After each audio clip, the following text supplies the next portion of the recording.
Boa noite a todos. Sejam todos muito bem-vindos. Boa noite. Boa noite. Boa noite. Hoje me coube falar do capítulo 6 do Evangelho, que se intitula O Cristo Consolador.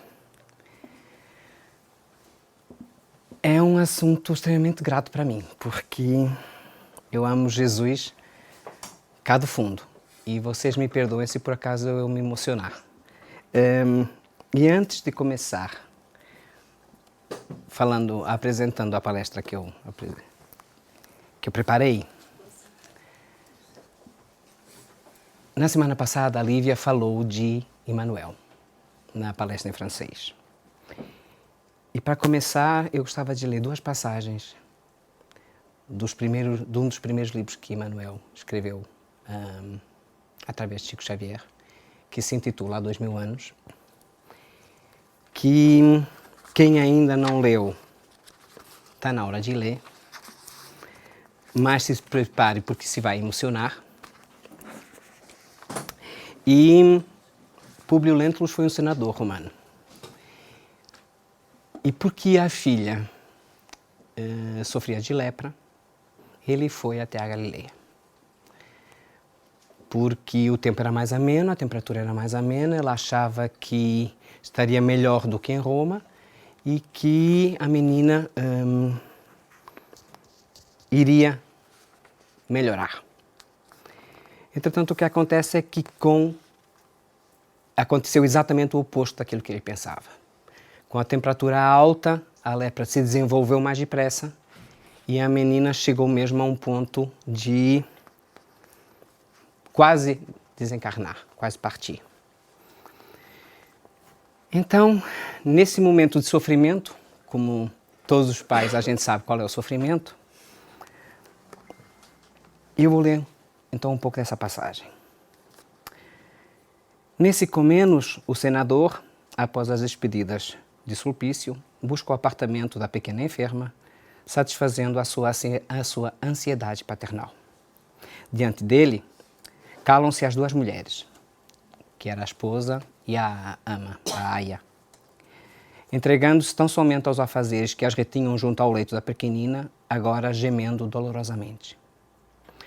Públio Lentulus debruçou-se sobre o leito da filha, com os olhos rasos de pranto. Brincou com as suas mãozinhas mirradas e feridas, fazendo-lhe festas com o coração tocado de infinita amargura. Filhinha, que queres hoje para dormir melhor?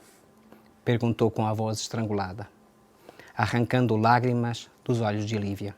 Lívia era a esposa. Comprar-te-ei muitos brinquedos e muitas novidades. Dize ao papai o que desejas.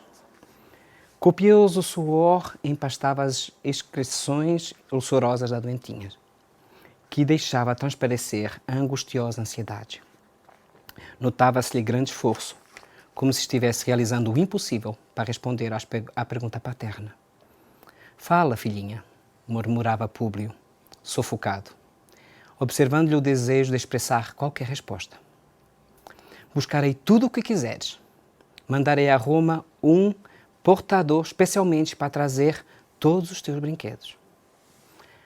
Ao cabo do visível esforço, pôde a pequenina murmurar em voz cansada e quase imperceptível: Papai, eu quero o profeta de Nazaré.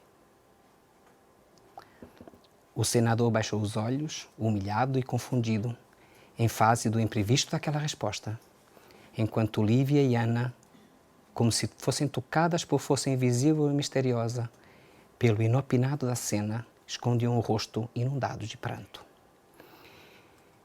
E Públio, senador, que não contava com isto, o que é que ele vai fazer? Ele se desespera. Ele se desespera e na manhã seguinte sai porta fora, depois de todo um dia a pensar o que é que eu vou fazer. Eu não conheço Nazareno, o que é que eu vou fazer? E vai se sentar num cantinho na beira do lago de Nazaré. O céu, porém, àquela hora era de um azul maravilhoso, enquanto as claridades opalinas do luar não haviam esperado o fechamento absoluto do leque imenso da noite.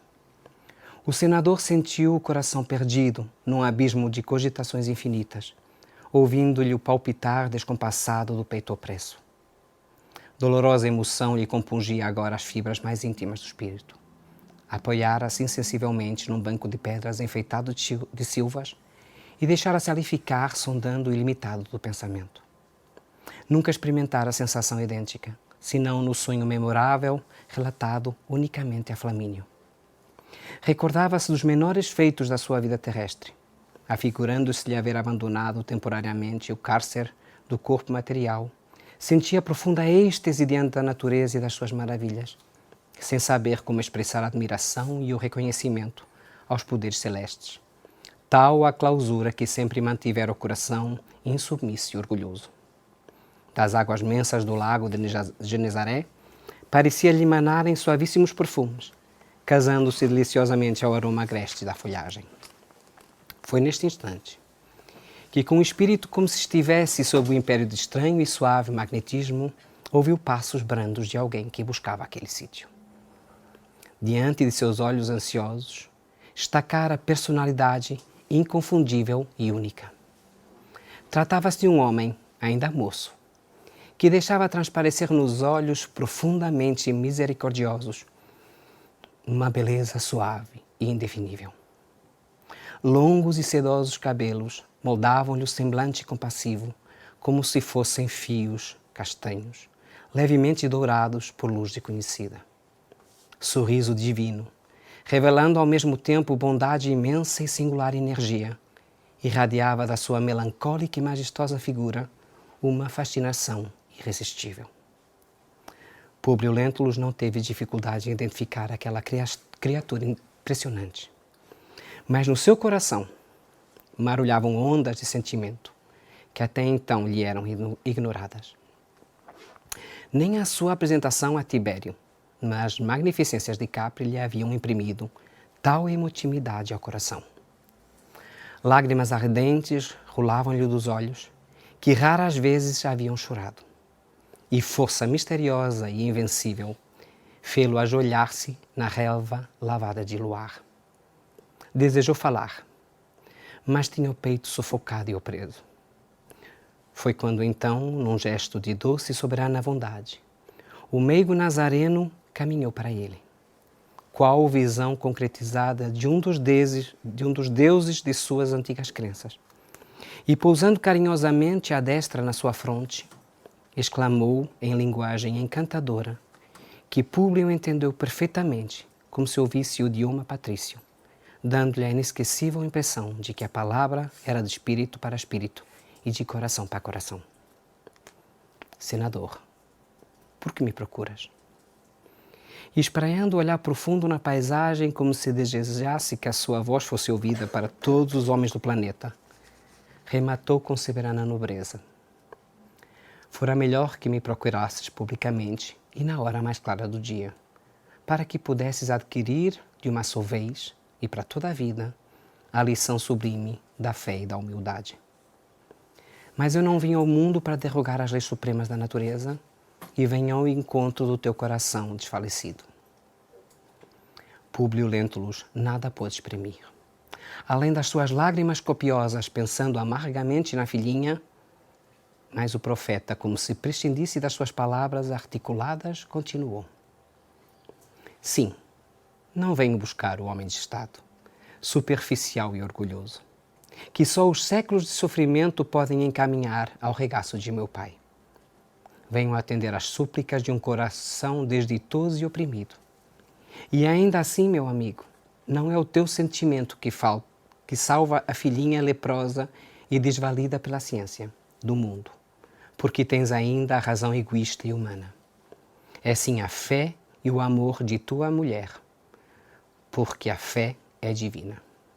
Basta um raio das suas energias poderosas para que se pulverizem todos os monumentos das vaidades da terra.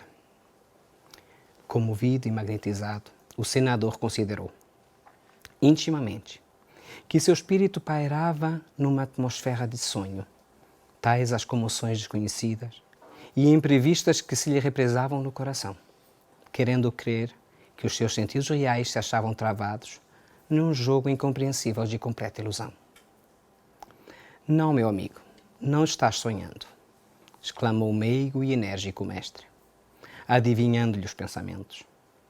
Depois de longos anos de desvio do bom caminho, pelo sendal de erros clamorosos, encontras hoje um ponto de referência para a regeneração de toda a tua vida. Está, porém, no teu querer aproveitá-lo agora ou daqui a alguns milênios. Se o desdobramento da vida humana está subordinado às circunstâncias, és obrigado a considerar que elas existem de toda a natureza, cumprindo às criaturas a obrigação de exercitar o poder da vontade e do sentimento, buscando aproximar seus destinos das correntes do bem e do amor aos semelhantes. Soa para o teu espírito neste momento um minuto glorioso.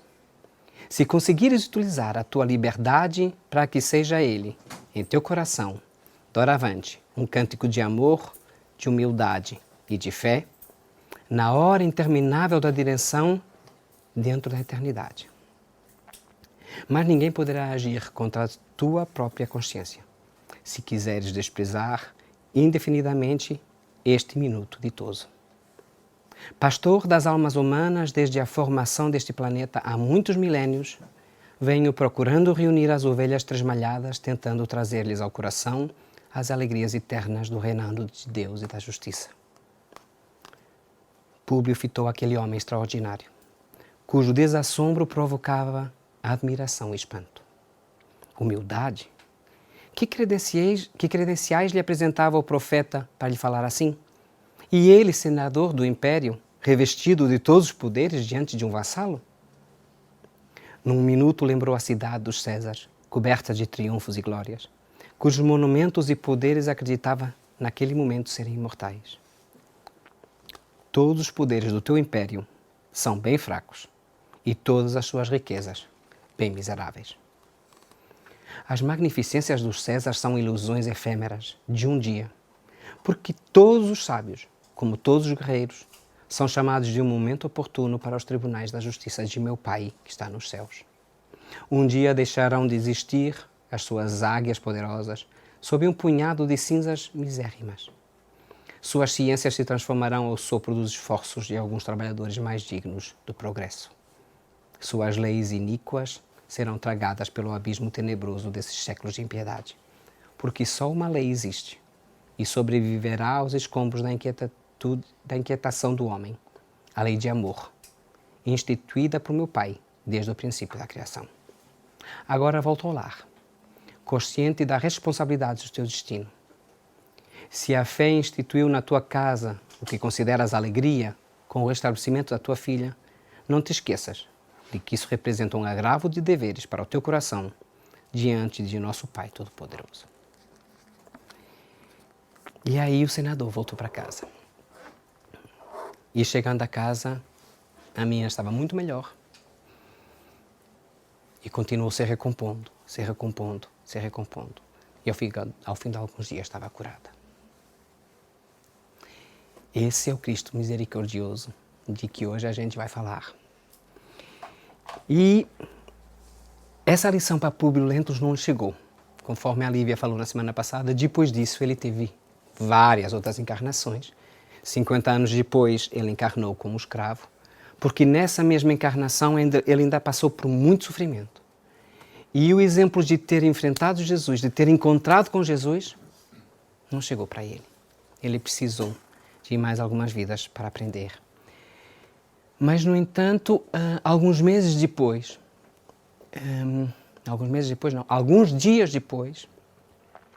ele escreve uma carta. Carta do senador Públio Lentulus ao imperador Tibério César, descrevendo as características morais e físicas de Jesus. Este documento foi encontrado no arquivo do Duque de Cesadini, em Roma. Sabendo que desejas conhecer quanto vou narrar, existindo nos nossos tempos um homem, o qual vive atualmente de grandes virtudes, chamado Jesus, que pelo povo é inculado o profeta da verdade, e os seus discípulos dizem que é filho de Deus, Criador do céu e da terra e de todas as coisas que nela se acham e que nela tenham estado.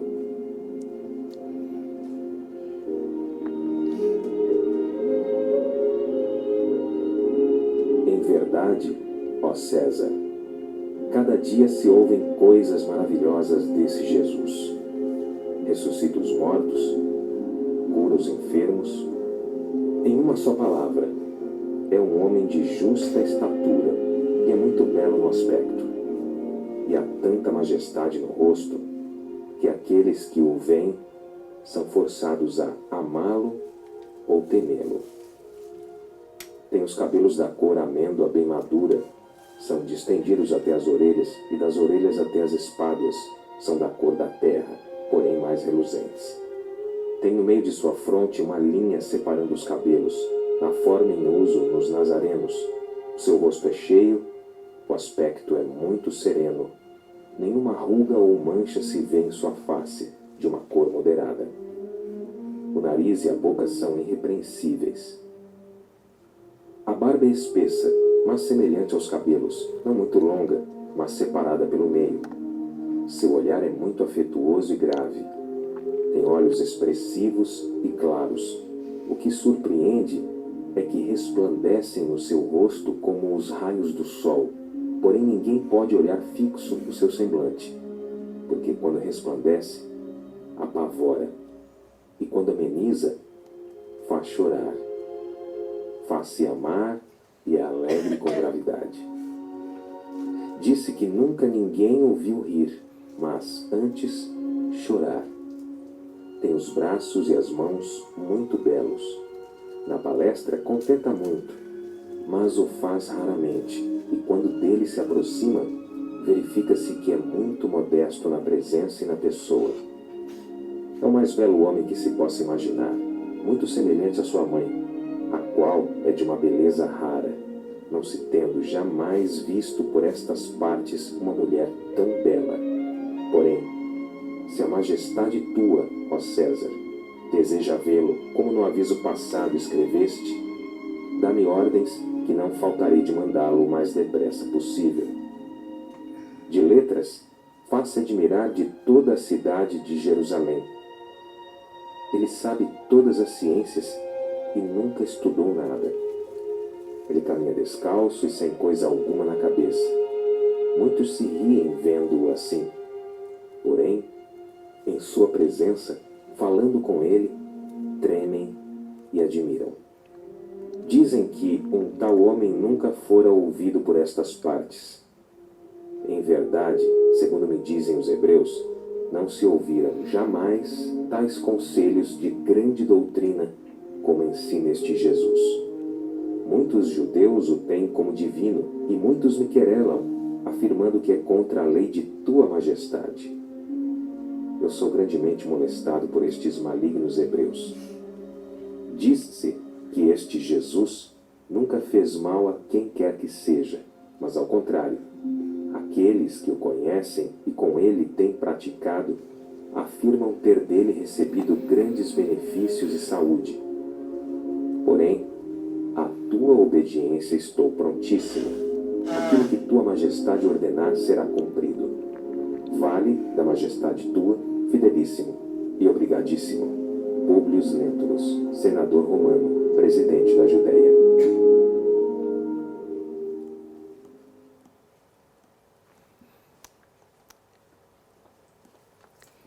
Isso é para que a gente possa ver até que ponto Jesus marcou esse homem. Mas que o orgulho dele, e que é o orgulho de cada um de nós, continua nos impedindo de avançar e de tomar o rumo das nossas vidas. E Jesus foi tão simples, dizendo: vinde a mim, vós todos, os que andais em sofrimento, e vos achais carregados, eu vos aliviarei. Tomai sobre vós o meu jugo, e aprendei de mim que sou manso e humilde de coração, e achareis repouso para as vossas almas, porque o meu jugo é suave e o meu fardo é leve. Jesus nos deu todas as lições necessárias para nos ajudar no nosso dia a dia. E continua sendo tão difícil para cada um de nós a gente aceitar essas lições e avançar um pouco. E como nada é por acaso, hoje, fazendo o meu evangelho em casa, Givaldo psicografa, recebe vários espíritos e tem um espírito que eu, pessoalmente, me mexe por causa do amor que eu tenho a Jesus. Amélia Rodrigues. E a Amélia Rodrigues, quase todos os livros que ela tem editados são sobre Jesus e sobre mensagens do plano espiritual. E eu, pessoalmente, depois de ler tantos livros dela, eu tenho quase certeza de que ela conviveu com Jesus. E hoje, para mostrar realmente o Cristo Consolador, o capítulo 15 desse livro, que se intitula Pelos Caminhos de Jesus, o capítulo 15 se intitula Encontro de Preparação. E conta assim. O diálogo na praça ensolarada, no qual a mulher adúltera fora compreendida por Jesus, tornou-se um esperado escândalo. Surpreendentemente, o mestre não censurou o delito, recomendando a lapidação da equivocada, nem a deliberou da responsabilidade, considerando-a inocente. Repertou-se, isto sim, a leviandade dos acusadores que se encontravam em curso no mesmo crime. Tal atitude havia desconcertado os intrigantes e vingadores gratuitos que se rebelavam contra a terrível chaga do organismo social, que é o adultério, esquecidos que do lado da caída encontrava-se o comparsa, que também tombara no mesmo erro.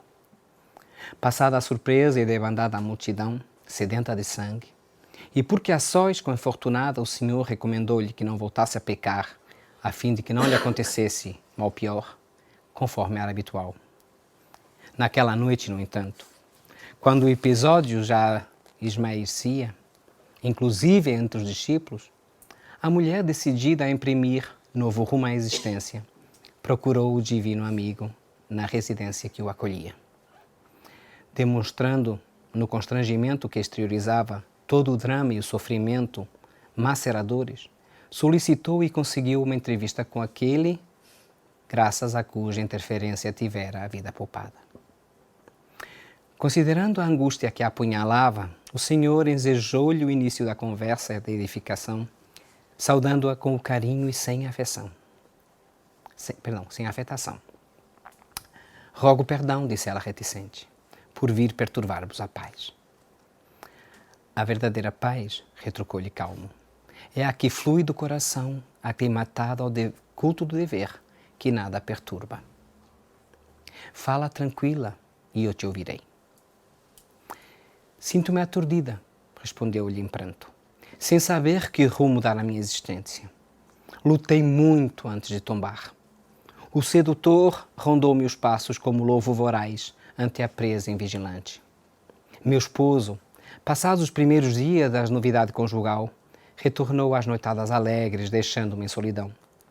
Enferma da alma e carente de bondade, permiti-me envenenar por tormentos que não merecem compaixão. Com sede de ternura, embriaguei-me da concupiscência e, ansiosa pela água pura do amor, chafurdei-me no lado-sal de desejos doentios. O resultado foi a tragédia. Abandonada e sem lar, agora padeço o desprezo e a zombaria geral, não sabendo que rumo seguir, nem como agir. Peço-vos um roteiro e uma lâmpada acesa de esperança, a fim de prosseguir. Jesus penetrou naquela alma, ansiosa e sofrida, nela encontrando as dores da humanidade através dos tempos, e considerou bondoso. A paciência e a confiança em Deus serão as duas providências iniciais que te facultarão a cura e a renovação da saúde. Cometido o erro, ele passa a pesar na economia social e a sobrecarregar a consciência culpada.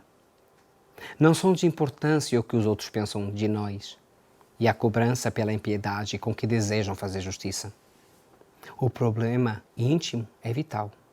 E somente quando o homem se reintegra no concerto da ordem, do bem, é que pode fruir de tranquilidade. Arma-te de humildade e confia no amanhã. A memória do povo é fraca e passa rápido em relação às virtudes do próximo.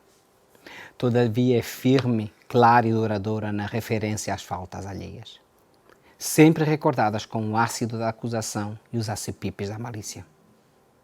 O exemplo decorrente do arrependimento se transforma na defesa do equivocado. Se assim, repara perante o Pai, ante si mesmo e a sociedade, o engano perpetrado. E para onde irei agora? Inquiriu vencida. As aves do céu têm ninho, as serpentes e feras os seus covis. Mas o Filho do Homem não tem onde se agasalhar, vivendo sob a abóbada da estrelada e avançando na direção do infinito. Agora, assim, busca a oportunidade da reparação e adapta-te à situação atual, aguardando o amanhã com a disposição de quem compreende o prejuízo, a si mesmo causado, ao arrojar fora o hoje. A negligência do esposo ingrato e leviano não constitui respaldo para que assumisses compromissos infelizes semelhantes. E porque ele é doente também, vivendo num organismo comunitário alienado do amor, não tem condições de estender-te a mão amiga quando dele necessitas, e conforme de ti, no futuro igualmente dependerá. A vida é feita de permutas, que facilitam a felicidade para todos, sem cujo concurso faz-se mais difícil. Segue, porém, renovada na certeza do triunfo, porque todo aquele que se levanta da queda encontra apoio na fé e na luta para afirmar-se. O Pai Criador não desampara filho algum e vela devotado por todos.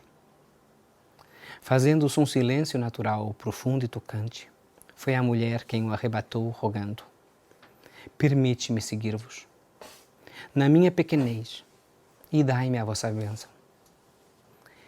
Jesus envolveu a sofredora com uma onda de ternura ímpar, erguendo-a, pois, que como vida se lhe tinha posternado aos pés, concluiu: vai, filha, e não sofras mais. Aqueles que se arrependem e buscam o desejo da redenção encontram-no.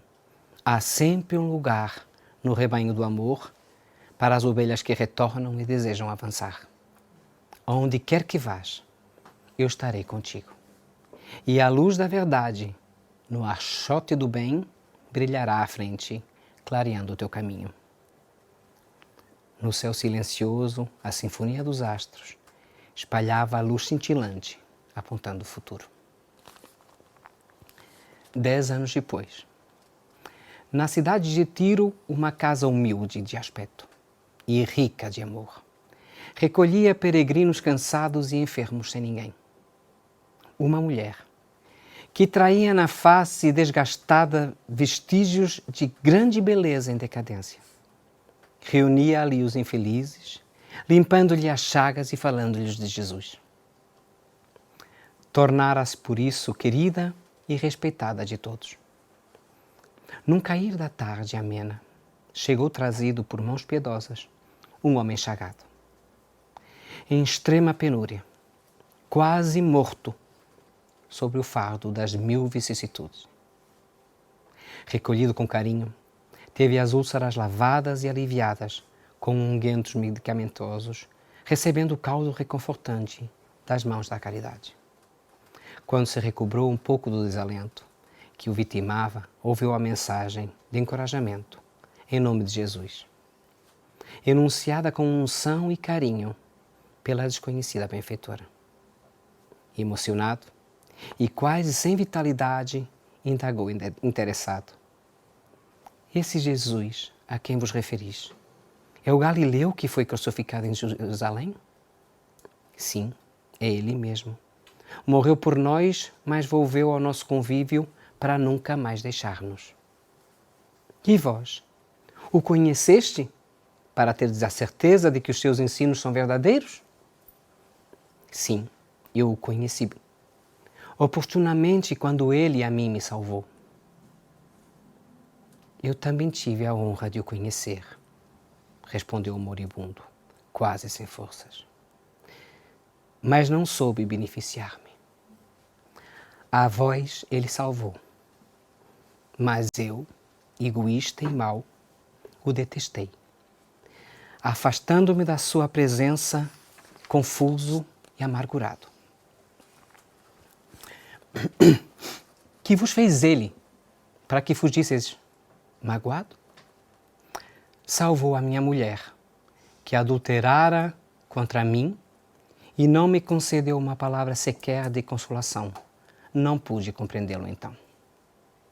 Abandonei a companheira a quem eu inflicitara com os meus vícios e envenenei-me de dor. Passados os anos, havendo despertado para a verdade, tenho-a buscado, mas em vão por toda a parte, até que a doença me devorou o corpo. E aqui estou. Embargada pelas emoções em desafreio. Naquele momento, a mulher recordou-se da praça e do diálogo à noite com o mestre, um decênio antes. Reconheceu o companheiro do passado e, sem dizer-lhe nada, segurou-lhe a mão suavemente e o consolou. O arrependimento do erro, a confiança em Deus e a paciência são os primeiros passos para a reparação de qualquer delito. Deus é amor. E Jesus, por isso mesmo, nunca está longe daqueles que o querem e o buscam. Agora durma em paz, enquanto eu velo, porquanto nós ambos já o encontramos.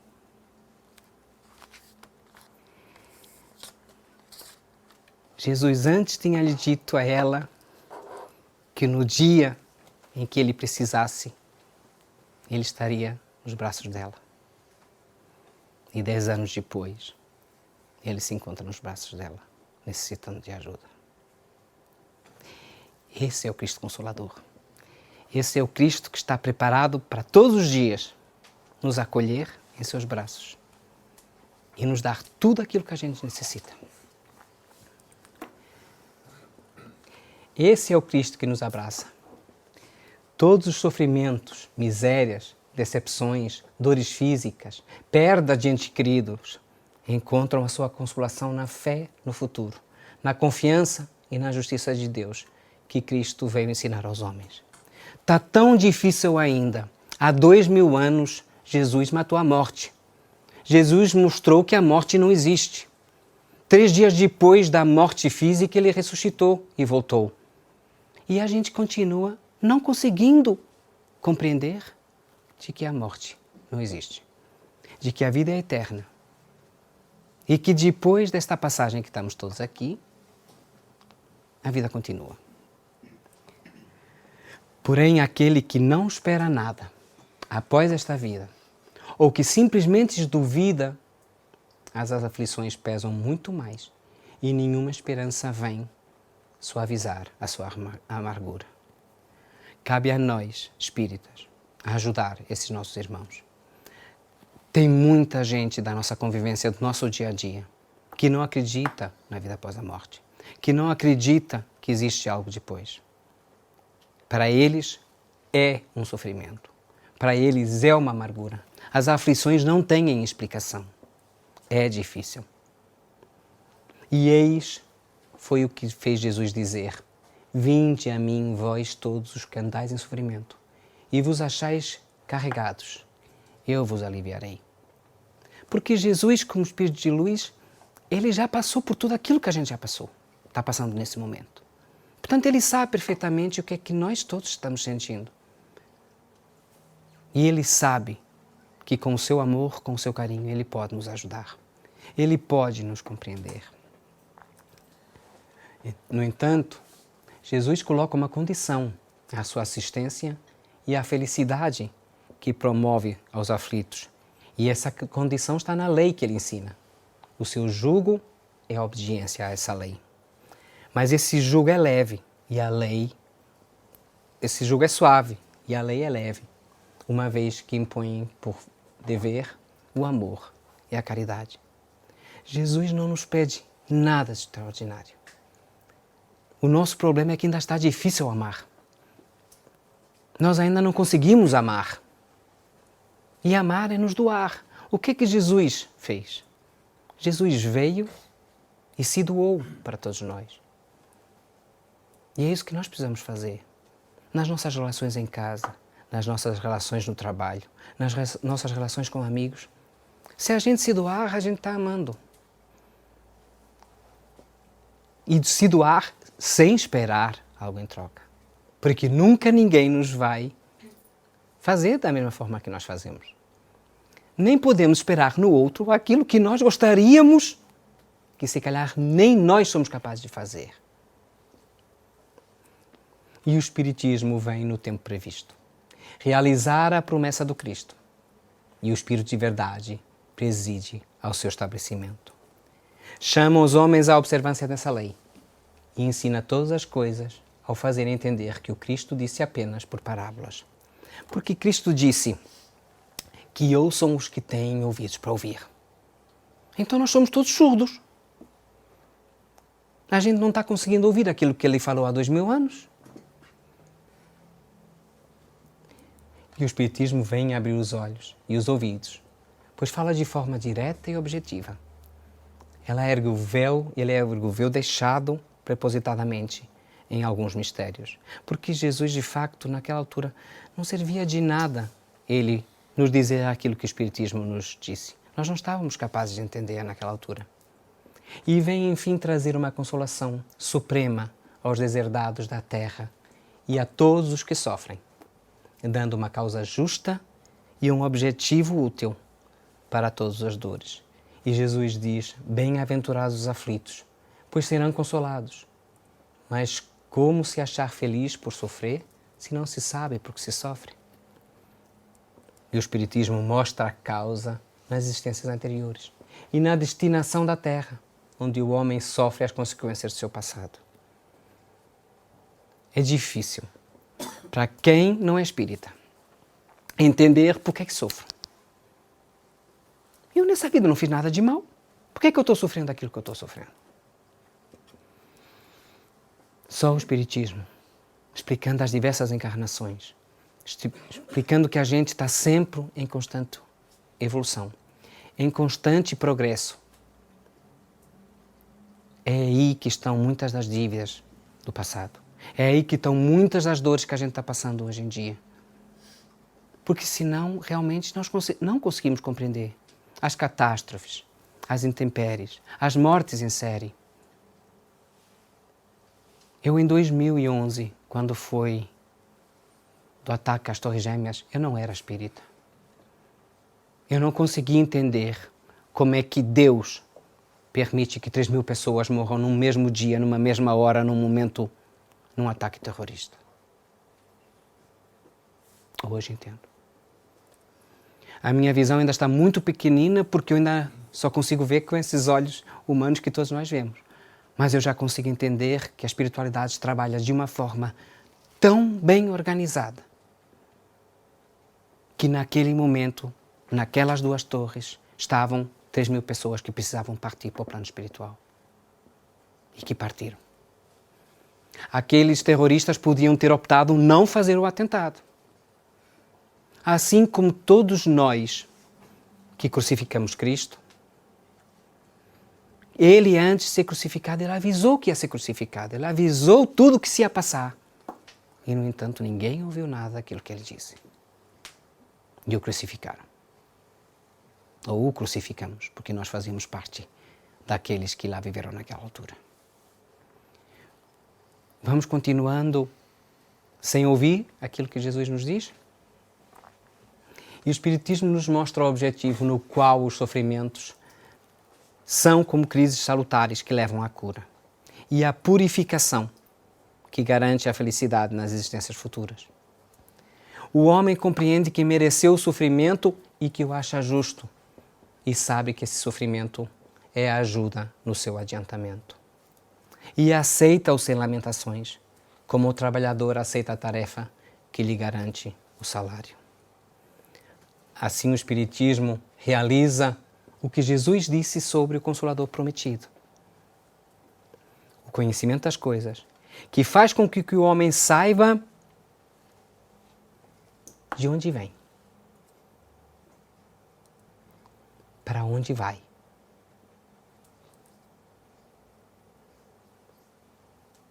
E o que é que está fazendo na Terra. Bendita a hora em que o Espiritismo apareceu. E bendita a hora que Jesus enviou Kardec para nos codificar essa doutrina. E nos lembrando que os verdadeiros princípios da lei de Deus é a consolação pela fé e pela esperança. E no Evangelho, nesse capítulo, nos diz: revelei a doutrina divina. Como um ceifeiro, juntei em feixes o bem espalhado em meio à humanidade. E disse: vinde a mim todos vós que sofreis. Mas os homens ingratos se desviaram do caminho reto e largo que conduz ao reino do meu Pai e se perderam nos ásperos atalhos da incredulidade. Meu Pai não quer aniquilar a raça humana. Quer que, ajudando-se uns aos outros, mortos e vivos, ou seja, mortos segundo a carne, pois a morte não existe, socorrei-vos, e não mais a voz dos profetas e dos apóstolos, mas a voz daqueles que não estão mais na terra, se façam ouvir para vos gritar: orai e acreditai. Pois a morte é a ressurreição, e a vida é a prova escolhida, durante a qual vossas virtudes cultivadas devem crescer e se desenvolver como o cedro. Homens fracos que percebeis as sombras das vossas inteligências, não afasteis a tocha que a clemência divina coloca nas vossas mãos para iluminar o vosso caminho e vos reconduzir, crianças perdidas, aos braços de vosso Pai. Sinto-me compadecido pelas vossas misérias, pelas vossas fraquezas imensas, mas não estender a mão segura aos infelizes desgarrados que, vendo o céu, caem no abismo do erro. Não mistureis o joio ao bom grão, as utopias, ou seja, as mentiras ilusórias, com as verdades. Espíritas, amai-vos. Esse é o primeiro ensinamento. Instruí-vos. Eis o segundo. E todas as verdades se encontram no cristianismo. Os erros que nele se enraizaram são de origem humana. Eis que do além-túmulo, que acreditais ser o nada, vozes vos gritam: irmãos, nada tem fim. Jesus Cristo é o vencedor do mal. Sede vós os vencedores da incredulidade.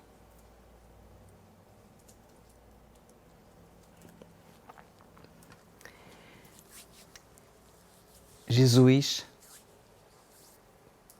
Kardec, nos dão tudo o que é necessário para o nosso dia a dia. Nos dão as armas, nos dão a segurança, nos dão a confiança e nos dão a ajuda. O bom pai não é aquele que pesca o peixe e dá ao filho. O bom pai é aquele que dá ao filho uma cana de pesca e o ensina a pescar. E foi isso que Jesus fez conosco. É isso que Kardec fez conosco no Evangelho. Estou mostrando esse livro, mas não é esse, é o Evangelho. Porque nas obras básicas, Allan Kardec nos ajuda em todos os sentidos. E o Evangelho, nos momentos de sofrimento, nos momentos de dor, nos momentos em que nós precisamos fazer o Evangelho no lar. Que quem não faz está na hora de fazer. Ao fazer o Evangelho no lar, nós acendemos uma luz em nossa casa que nos protege, que protege a nossa casa, que protege o nosso prédio, o nosso bairro, a nossa cidade. Somos nós que mudamos a nossa vida. Somos nós que vamos mudar esse mundo. E depende de nós, a cada minutinho, fazermos um pouquinho. Por nós mesmos e pelo próximo. Eu ontem estava andando de carro e encontro quando parei no carro à frente, tinha um dístico com um smile mal-humorado e um smile bem-humorado. E no meio dizia assim: hoje você já sorriu? Eu disse: por acaso já sorri. Mas tem dias em que está tão difícil a gente sorrir. Mas isso é uma política que a gente tem que se fazer a nós mesmos. Aproveitar estas pequenas lições que Jesus nos dá. E Jesus nos dá lições a toda hora do dia e da noite. E nós só temos aqui nos depositarmos nos braços desse Cristo Consolador, porque Ele consola. Só precisamos de nos aconchegar no colo dele. Porque vicissitudes temos todos, dificuldades temos todos. Agora o Espiritismo nos ajuda a reconhecer essas dificuldades, a assumir essas dificuldades. Ser espírita por vezes é difícil. Ter que assumir que aquilo que eu estou passando é obra única e exclusivamente minha, está difícil de ser orgulhoso. Mas, no entanto, somos todos orgulhosos até lá em cima. Eu falo por mim. Eu não consigo ainda engolir esse orgulho e esse egoísmo, que são as duas chagas que nós temos que moldar. Se no dia em que a humanidade deixar de ser egoísta e de ser orgulhosa, a pobreza desaparece. As necessidades desaparecem. O exagero desaparece. O consumo em excesso desaparece. Agora, a cada um de nós de se policiar, de se fazer o possível por se melhorar, tentando ajudar o próximo, nem que seja com um sorriso, com uma oração. Torna-se tão difícil agora, nesse momento que a gente se passeia pela região e que tem tanto pedinte, que a gente não sabe se é pedinte ou não, porque parece mais uma organização pronta para sacar dinheiro a todo mundo, uma vez que a Suíça é rica. Queridos, oração. Oração. A gente não pode ajudar de outra forma, a gente dá um sorriso e ora. E pede para aquele irmão que sabe Deus porque é que ele está ali. Nós não estaríamos naquela posição de certeza absoluta se dependesse da nossa vontade. Ele se calhar está ali também porque não depende da vontade dele. Ou se calhar pura e simplesmente está na ignorância e acha que aquilo é o que tem que ser. E quem somos nós para julgar? É desagradável? Muitas vezes é. Mas nós não somos ninguém para julgar. Porque Jesus disse, da mesma forma que julgardes, da mesma forma sereis julgados. Essas leis únicas, divinas, imutáveis, nós temos de ter cuidado com elas. Tudo aquilo que a gente semeia, a gente colhe. Portanto, vamos ter cuidado com os nossos pensamentos e com a nossa semeadura. Jesus disse, sou o grande médico das almas e venho vos trazer o remédio que vos deve curar. Os fracos, os sofredores e os enfermos são os meus filhos prediletos e venho salvá-los. Vinde, pois, a mim, todos vós, que sofreis e que estáis sobrecarregados, e sereis aliviados e consolados. Não procureis em lugar nenhum a força e a consolação, pois o mundo é incapaz de dá-las. Deus faz os vossos corações um chamado supremo pelo Espiritismo. Escutai-o. Que a impiedade, a mentira, o erro e a incredulidade sejam eliminados de vossas almas doloridas. Estes são os monstros que sugam o vosso sangue mais puro e que vos fazem feridas quase sempre mortais. Que no futuro, humilde e submissos ao Criador, pratiqueis a sua lei divina. Amai e orai. Sede dóceis ao Espírito Senhor, e então Ele enviará seu Filho bem-amado para vos instruir e vos dizer estas belas palavras: eis-me aqui e venho a vós porque me chamastes. Deus consola os humildes e dá força aos aflitos que a imploram. O seu poder cobre toda a terra. Ao lado de cada lágrima, Ele colocou um alívio que consola. Ao lado de cada lágrima nossa, Jesus está chorando conosco e nos aliviando. Só precisamos acreditar nisso. E tudo se torna mais fácil. E que possamos ser exemplos. O devotamento e a abnegação são uma prece contínua e contêm um ensinamento profundo. A sabedoria humana reside nessas duas palavras. Possam todos os espíritos sofredores entender esta verdade, ao invés de protestar contra as dores, os sofrimentos morais, que aqui na terra são a vossa herança. Tomai por lema essas duas palavras, devotamento e abnegação, e sereis fortes, pois elas resumem todos os deveres que a caridade e a humildade vos impõem. O sentimento do dever cumprido vos dará a tranquilidade de espírito e a resignação. O coração se tranquiliza,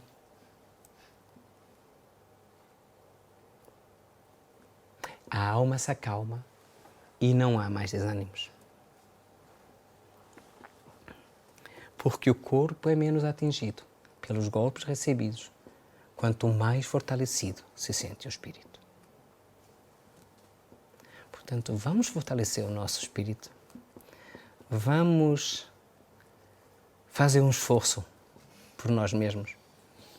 Vamos tentar começar a ouvir mais aquilo que Jesus tem para nos dizer e tentar, pelas palavras do Públio Lentulus, que nesse momento a gente conhece como Emmanuel, esse espírito iluminado que acompanhou o Chico durante tantos anos e que nos deixou tantas obras maravilhosas.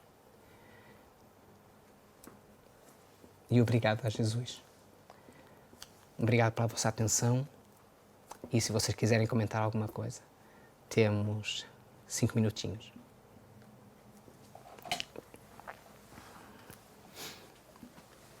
Perguntas? Comentários?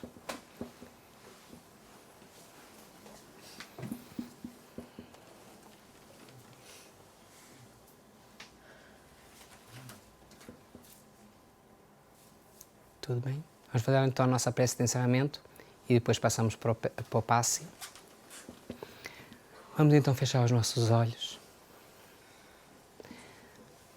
Nos deixar envolver por esse amor infinito que esse nosso amado e amigo, Jesus Cristo Consolador, tem por cada um de nós.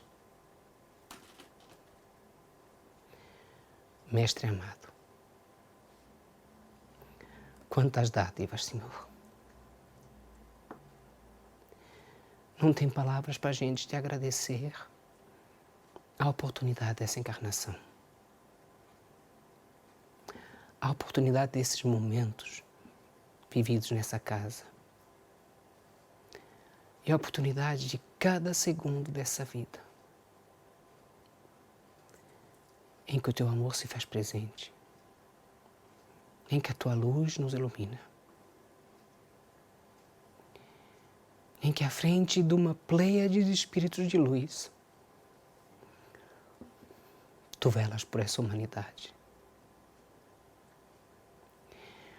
E te pedimos, Mestre, por todos os nossos irmãos que ainda não descobriram a tua luz, por todos os nossos irmãos que continuam achando que no mal é que as coisas estão corretas.